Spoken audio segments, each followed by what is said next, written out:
Hello everyone, welcome to my mini blog. তোমরা সবাই কেমন আছো? আমি কিন্তু অনেক ভালো আছি।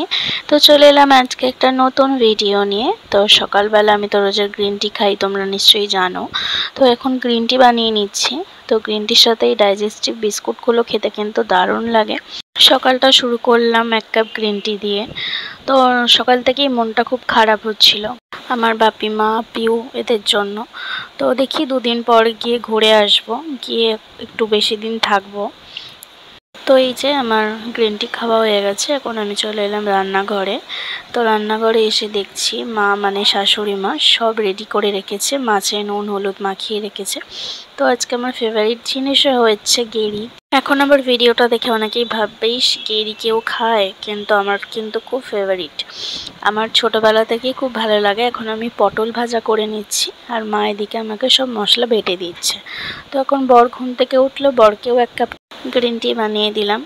তো এখন উঠে গ্রিন টিটা খেয়ে ফ্রেশ হবে। তো এই যে দেখছো, এই কাপটা কিন্তু আমার বরের অনেক দিনকার, যখন নাকি কলেজে পড়তো তখন কাপটা নিয়েছিল। তো অনেক আগেকার ছবি, আমার বর তখন কত কিউট বাচ্চা ছিল, তাই না?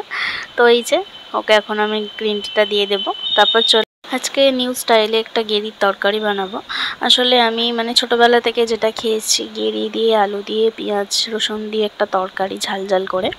তো এটা হচ্ছে আমার শাশুড়ি মা রান্নাটা শেখাচ্ছে, পাশে দাঁড়িয়ে দাঁড়িয়ে বললো পেঁয়াজটাকে ভালো করে লাল লাল করে ভেজে নাও, তারপর গেরিটাকেও ভালো করে একসাথে ভেজে নেবে, তারপরে আলুটা দিয়ে ভেজে পরিমাণ মতো হলুদ করে ওটা দেখো মাই দিয়ে দিল। তো ভালো করে সমস্ত মশলা কষিয়ে নিয়ে এখানে পোস্ত আর কাঁচা লঙ্কা বাটাটা দিয়ে আবার ভালো করে কষাতে হবে। এই বাড়িতে গেরি হলে সবাই পোস্ত দিয়েই খায়। আমার শাশুড়ি মা তো গেরি একদমই পছন্দ করেন না, খায় না। বাপি আর আমার বর খেতে খুব ভালোবাসে, আর এখন তো আমি চলে এসেছি, আমিও খেতে ভালোবাসি। তো দেখো এত সুন্দর কালারটা এসছে, এত দারুণ টেস্টি হয়েছিল না, কি বলবো। এখানে আমি সর্ষে রেখে দিয়েছি, মা সর্ষেটা বেটে দিয়েছে সর্ষে পাবদা করব বলে। তো দেখো সর্ষে পাবদাটা তো একদমই রেডি। তো রান্নাবান্না একদমই কমপ্লিট হয়ে গেছে।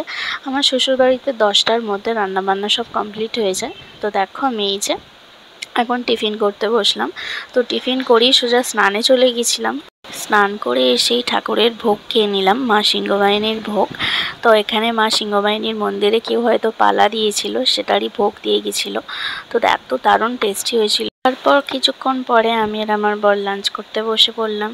বাপি মায়ের আগে খাওয়া হয়ে গেছে। আজকে লাঞ্চে ছিল পটল ভাজা, উচ্ছের ঝাল, গেরি দিয়ে আলু দিয়ে পোস্ত, পাবদা মাছের ঝাল। তো খাওয়া দাওয়া করেই দুপুরে একটু ঘুমিয়ে নিলাম দুজনে। তারপর সন্ধ্যাবেলা হয়ে গেল। তো আমি এখানে চিকেন স্টু বানাচ্ছিলাম।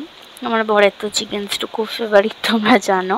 তো আমার খুব একটা ভালো লাগে না তেমন। তো আমি এখানে একটু চিকেন ফ্রাই করছি। পরদিন যেহেতু পয়লা বৈশাখ, তো সেদিন তো একটু স্পেশাল কিছু রান্না করতেই হবে। তো বর এনেছিল খাসির মাংস।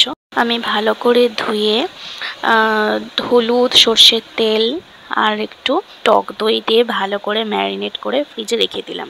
তো রুটি করছিলাম, বর বললো আমাকে একটু কফি বানিয়ে দাও। তো ওকে একটু ব্ল্যাক কফি বানিয়ে দিলাম।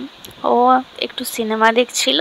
তারপর আমার বর একটু বাজারে গিয়েছিল, তো নাইটি নিয়ে এসেছে। কালকে তো নতুন জামা পরতেই হবে, তো আমি বললাম নাইটি আনো। তো নাইটি এনেছে, দেখো কত সুন্দর সুন্দর কালার। তো ভিডিওটা তোমাদের কেমন লাগলো জানিও।